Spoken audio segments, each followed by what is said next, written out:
Hello, beautiful people. You are live on a brand new season of Ladies Digest, where issues in the world of women are discussed. I say season because we are done with season 1. And the good news is that this season is going to be dedicated to women's health, so issues concerning women. And in season 1, previous episodes, we started with women's health. We treated GYN visit, and why you should have a routine check. We also talked about fibroid. We talked about HPV and how to manage it. We treated ectopic pregnancy and so on. And later on, we diverted to other issues. But now we are coming back to treat women's health. And in this journey we'll be embarking on, it will surprise you to learn of conditions you never knew existed, and some you might even be experiencing. So sit back and enjoy as we take this jolly ride. I'm Joe Nikuya, you are. Do stay tuned. Dr. Kwejo Owusu-Ansah has been a practicing doctor for 17 years, 14 of them as a gynecologist and obstetrician. He is also a fellow of the West African College of Surgeons. He has since successfully helped several women achieve their dreams of becoming mothers through various assisted conception techniques, the oldest of them being a 59-year-old. His hobbies are weight and aerobic training. Welcome to our show, Dr. Kwejo. Thank you very much. Happy to be here. Same here. I would say we are very privileged to have you. Per your profile, I would say that we are really, really privileged, and I know our viewers will learn a lot from you. Thanks for honoring our invitation. Sure, you're welcome. Yeah, so today we'll be treating polycystic ovary syndrome, also known as PCOS. Yes. And in the course of the show, I would, in order not to bite my tongue, I will go for the PCOS. Yeah, most of the time. Yeah, so I will just read a brief introduction, and it says that polycystic ovary syndrome is a health problem that affects 1 in 10 women of childbearing age. Women with PCOS have a hormonal imbalance and metabolism problems that may affect their overall health and appearance. So with this definition, I would want you to just help us with a very lay definition of PCOS that even a young lady, a 15-year-old lady would understand when you help us with it.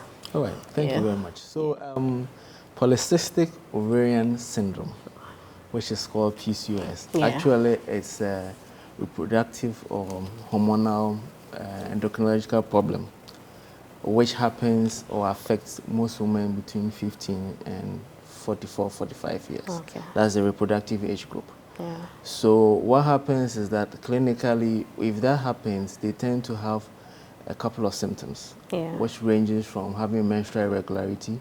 The irregularity could mean having menses every 2 to 3 weeks to having prolonged absence, maybe 3, 4, 5 months, no cycles. Okay. You also could have problems with infertility and or struggling to conceive. So these are the two, the irregularity and the infertility are the two most common reasons why they end up showing up at the hospital. Okay. There are other ones such as weight gain as obesity, and then increased hair, particularly facial hair, with regard to as a result of increased male hormone, testosterone in their blood, which is also part of the disorder. Wow, okay. Yeah. So we have just been able to establish that it occurs within women within the age of 15 to 40. The reproductive age. The reproductive age, the childbearing age. So what are the causes of this condition? Will it be lifestyle or any other thing? Because per the young lady who is a 15-year-old lady, I won't say she's got a lifestyle already, maybe sleeping around or the kind of food. She will still be under her parents and will be eating some foods and all that are okay. So what would be the main cause of this condition? Well, so this day, we don't 100% understand what causes polycystic ovarian syndrome. But what we found out so far is it's a combination of factors. Genetic factors seems to be the strongest predominant cause. So you tend to find one other female, mother and sister, female cousin with a similar pattern. Okay. So the strongest one is genetics, and then environmental factors, diet, weight gain, all that also contribute to it. Okay. So usually would show up right after puberty once your maturation is complete, or could show up in your second to third decade of life, so when you're 20s or you're 30s. 30s. Yeah. Oh, okay. So the main causes are the hereditary, genetic, yes, and the lifestyle. So yes, in this, we can also advise our ladies not to be so obese and all. Yes, exactly. That helps. I mean, if you are affected with this condition, it's shown that if you're able to drop 5 to 10% of your current weight, yeah, through maybe exercise, diet, it's alone is enough to help you manage your cycles. Because okay, the biggest problem is anovulation, where the ovulation is not as consistent with the other women who are not in that category. Okay. Yeah. So does it have any link with endometriosis in any way? No. Okay.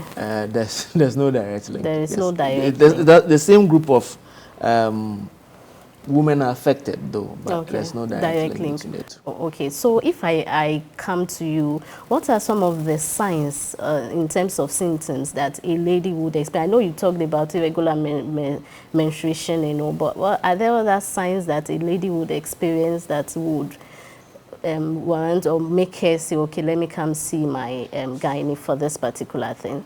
Yes, so commonly you see they walk into the hospital with my cycles are irregular, very short cycles. Every 3 weeks I'm having a flow, every 2 weeks.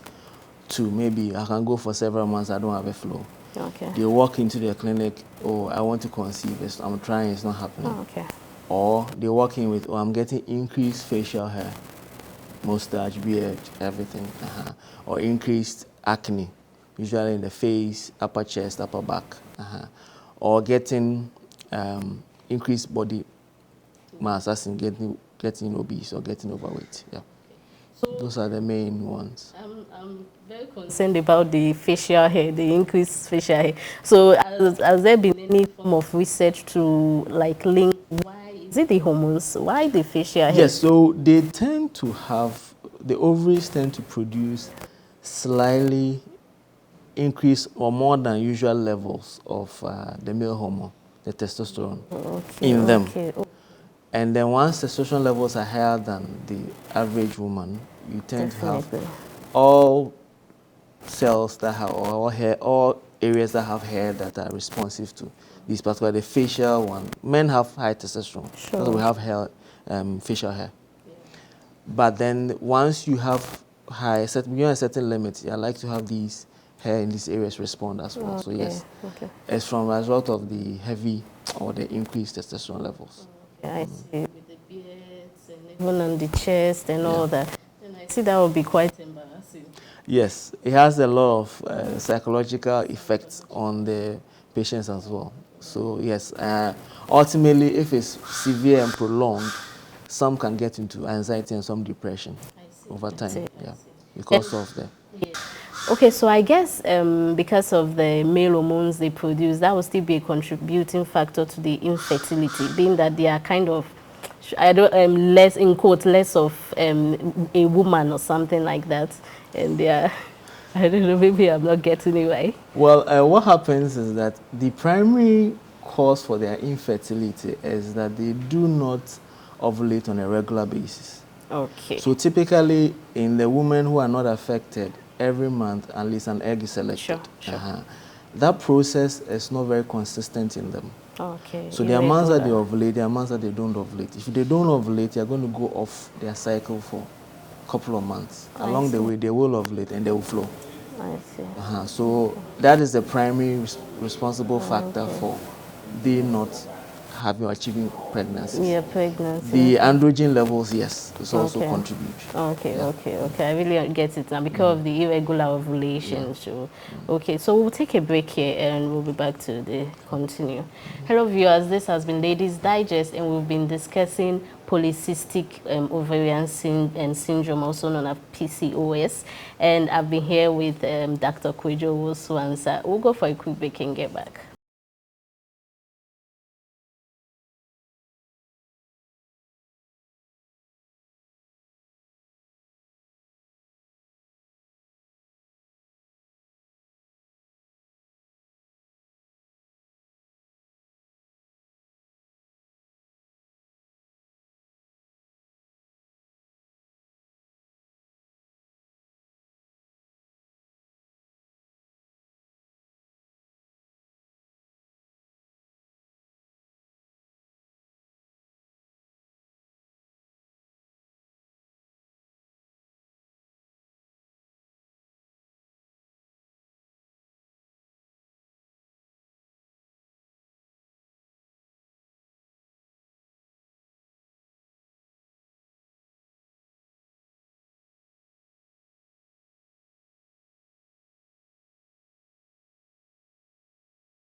Welcome back to Ladies Digest. In case you've just joined us, you can always catch us up on our social media handles on Ladies Digest, on our Instagram handle, and our Facebook and YouTube pages, Association of African Universities. To know what we've talked about, you can always catch us up there. Welcome back, Doc. Thank you. Yeah, so we've talked about the symptoms, we've talked about the general condition. So I want to talk about diagnosis now.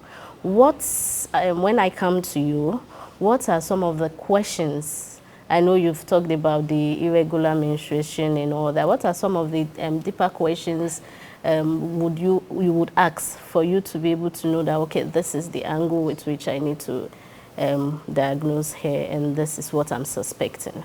Okay. So unfortunately, there's no single test to diagnose PCOS.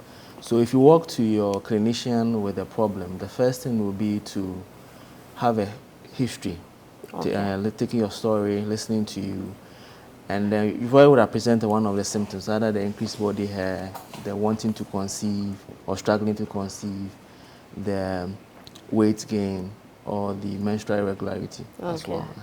So once you present with that, further questions will be knowing how long it's persisted. They'll go back to your menstrual history, when it started, what the pattern was like, if it was normal before, any medications you have been on before, any previous interventions or diagnosed by anybody. Yes, those are the keys. And the family history. Is there anybody else in the history, in the family, who has such a similar condition? Usually I said there's a genetic component, so usually yes. So once that is done, they'll do an examination. So the examination would require just a general examination, looking at your build in terms of body mass index, looking at whether you have facial hair or all that. And then they'll examine abdominal examination to see if there's a mass or anything. Usually they tend to form cysts as well, which is a fluid-filled collections around the ovaries or in the ovaries. So they'll examine your abdomen for any mass, any pain. Then they'll do the ultrasound scan to see the nature of the ovaries. Because usually ovaries that behave this will have a peculiar look on scan. So they will look at that. And then after that, your doctor may request for a hormonal screen to see how the reproductive hormones, the levels are, or if anything. Those are the, in summary, what's the word they'll do for you when you turn up at the clinic. So I guess here you spoke about they asking the lady her flow pattern, you know. So I guess this goes to show, this just tries to emphasize that we as ladies, we should know our bodies. We should get to know our bodies. It would be a good idea to know your baseline. So if anything should change, you could easily tell that there's something going on. Because I guess some people may just, it's normal, and if you really don't know your body, you will just feel it's normal and wouldn't feel bothered or worried to go to the gynae. Also, how, I don't know if to say dangerous, but how serious is this PCOS? How dangerous is it or serious? What are some of the risk factors? We wouldn't call it dangerous. Dangerous. But risk factors, yes, the weight gain is one. And there's a genetic risk which you can't do very much about. You could modify the environmental ones, the weight gain and the diet and all that, but we wouldn't say it's dangerous. Usually, it's the psychological trauma of knowing that sometimes they feel frustrated with the cycle. And for those who are in maybe unions or married, the challenge is trying to get pregnant. So that also adds on to the frustration. So initially, these are the main two things: irregular cycles and then struggling to conceive. Going forward, as you get older, there's increased risk of getting the diabetes, that's type 2 diabetes, when you grow maybe 40 years and beyond, if not controlled. Increased risk of endometrial cancer. And then the psychological component of it, and maybe weight gain, obesity with this associated risk of maybe sleep apnea, increased risk of heart disease, and all that. So those are associated complications, not direct complications. Yes, but then itself, initially, it's just the irregularity, and then infertility aspect. I see. And infertility is, I think, it's a big thing. Yes, in our sub-region, it's a big thing. Yeah, it's a very okay. I like the one you said in our sub-region, but because some people in the Western world, they may not. Yeah, I think it's because based on the cultural value. So we for us, it's a big thing. Yeah. So. Okay, is it treatable? Yeah, it's very treatable. Okay. Unfortunately, there's no cure.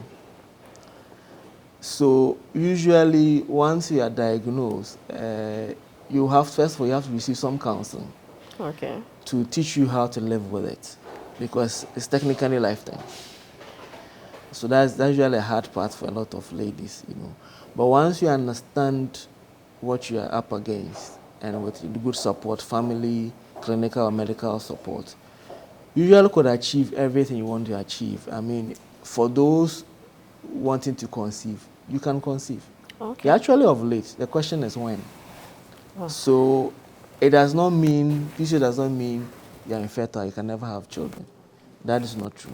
You can always conceive. So once you are diagnosed, they counsel you, you get to know what's ahead of you, you have regular clinical visits. And then whatever objective you want, if you want to achieve, usually our plan is to draw a plan with regards to the symptoms, okay, the severity, and then the patient's goals or wishes. Okay. If she wants to just regulate her cycle like everybody else, okay, yeah, we'll look at as a short-term goal, sure, and achieve that. If she wants to later on switch to conception, we'll just switch things around and we'll do conception. Okay. Right. Yes. Okay. So still talking about management of this condition, you've given us how the steps or what you would do when it comes to a lady trying to get pregnant, and also for the regulating the. Is there anything that can be done for the facial hair? Oh yes, there are several treatments of facial hair. There are pills, there are creams that you can take. And also depends on the, usually it's directly linked to the male hormone level. Okay. So if the hormone levels are high, depending on where there's a starting point, they give medication to drop it. And once you drop it, then they can take care of the hair too, as well as a separate treatment. So you could also use laser treatments and everything to get it out. So there are several ways. So, but it depends on the lady herself. If she wants to go through the process. But some don't mind. They stay like that? Yes, some don't mind. So I've seen a few who don't mind. I see. Who actually enjoy it. Seriously? Yes. So it depends on the lady, but there are options available if you want to take it. Okay, well, I see, I get their point. Maybe they are just trying to accept their uniqueness in a way. Exactly. So some see that, so that's my own unique way. Oh, that's true. Okay, we are already rounding up. I think we are done. What would be your advice, your last words to our viewers, emphasizing on the need to always visit your GYN, that routine check, which all of us, most of us are guilty of? Well, I know, and well, in our environment, unfortunately, it's not a culture to be checking regularly. Most people show up when there's a problem. Sure. So, but I think that everybody should have at least once a year check. You know, for a lady under 35, you could check, let's say, breast exam. It's October, October, month of breast exam. You could do a regular yearly pap smear, cervical cancer screen, at least just these two. You know, if you don't have reproductive hormone issues, menstrual cycle problems, no recurrent vaginal infections, then that's fine. These two alone should suffice. You know, beyond 35 on to 40, black sugar, in addition to these as well. Yes, you know, blood pressure and all that, cholesterol, all those. So you should, yes, once a year check shouldn't take. I'm sure you have some, at least one day in a year that is free to go check, to go check yourself. So I think yes, it's a good habit to develop. Sure. And it will definitely pay off. I think it would really help us too. We shouldn't wait till we are having an issue, and by then I think at times it's already gotten to the advanced stage that nothing much can be done about it, as against if you had gone early and they can just nip it in the bud and take care of it. How has it, just an aside, how has it been this during this COVID period, this pandemic, and your work? How have you been coping? Well, every doctor is taking a frontliner. Sure. Yeah. Even though you are not enlisted, you are taking a frontliner. Sure. So well, it makes From the work perspective, I Yeah. think that the risk is there. We all try to take precautions to make sure that you don't get yourself infected. You know, it somehow affected the attendance at the hospital. Everybody thinks Sure. COVID is in the hospital. Actually, it's in the community That is near it. you. That is But I think it. it's in her hospital, so it's affected attendance rates. So Yeah. many people. Yes, but I think that on the whole, as a nation, we've sort of pulled through well. We are not 100% over it yet, but we pulled through well. So I think that if you compare what we went through to what Sure. was out in the Western Yeah. states, yes, And what they predicted would happen here. exactly. So And I think it's been yeah, God has been fortunately, good to us. very, very good. Yeah, I want to thank you again for honoring our invitation, and Welcome. we know you'll be with us for a long time at least. Yeah, we really, really appreciate. Thank you once again. Welcome. Yeah, the lovely viewers, this has been Ladies Digest, and we talked about PCOS, Polycystic Ovarian Syndrome. As I always say, every lady has a right to good health, and you should know your body, know yourself, and have that regular GYN visit, as our doctor has said. Many thanks to my production team who made this show a possibility. Till I come your way next week, I am Johnny Kuya. You are. Do stay tuned. Bye.